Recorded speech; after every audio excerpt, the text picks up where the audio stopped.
Hey, welcome to the Den, everybody. Coming to you from my happy place at Christina Lake in the Kootenays. And I want to talk to you about one of the things I hear most often from leaders. I know how to lead people, but I don't always know how to navigate organizations. And honestly, that makes complete sense to me because many leaders spend years learning communication, operations, emotional intelligence, strategic planning, team leadership, and the list goes on and on. But very few leaders are ever taught how organizations actually function beneath the surface. No one really teaches us how influence moves, how decisions actually get made, how to navigate competing priorities, how power dynamics in organizations shape conversations, or how to lead through complexity without becoming disconnected from ourselves. And because of that, many incredible, capable leaders quietly struggle. Not because they're incapable, but because the way they've always led suddenly isn't enough anymore. I hear this especially from leaders who come from frontline work, healthcare, nonprofits, service professions.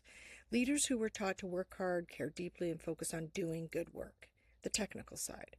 And those things, 100% absolutely matter. But leadership inside complex systems requires another layer too, and it requires strategic awareness. I was recently speaking with one of the leaders who completed my program, Getting Good Things Done, and something she shared really stayed with me. She talked about realizing she had to unlearn some self-doubt. And I think that's important also because many leaders assume if I'm struggling here, maybe I'm just not good at this.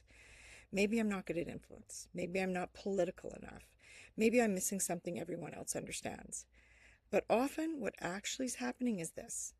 No one ever taught them how to see the system, how to recognize the relational power, how to recognize communication power, how to recognize stakeholder pressures, shifting agendas, competing needs, or the invisible dynamics shaping the room.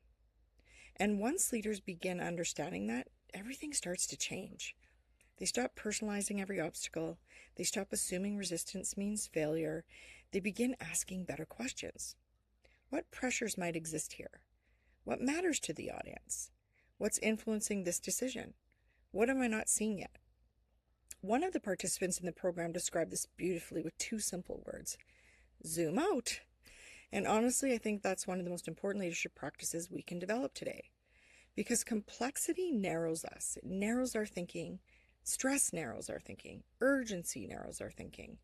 But strategic leadership requires us to widen the lens, to become more intentional, more prepared, more aware of the systems we're operating inside of.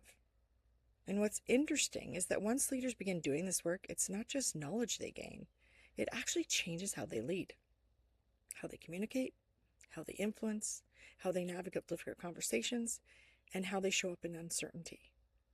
And perhaps most importantly, they begin trusting themselves differently.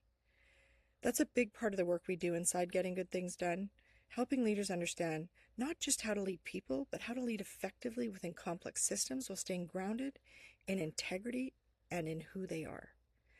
So today I leave you with this reflection. What leadership skill do you wish someone had taught you earlier in your career? Let me know. I'd love to hear.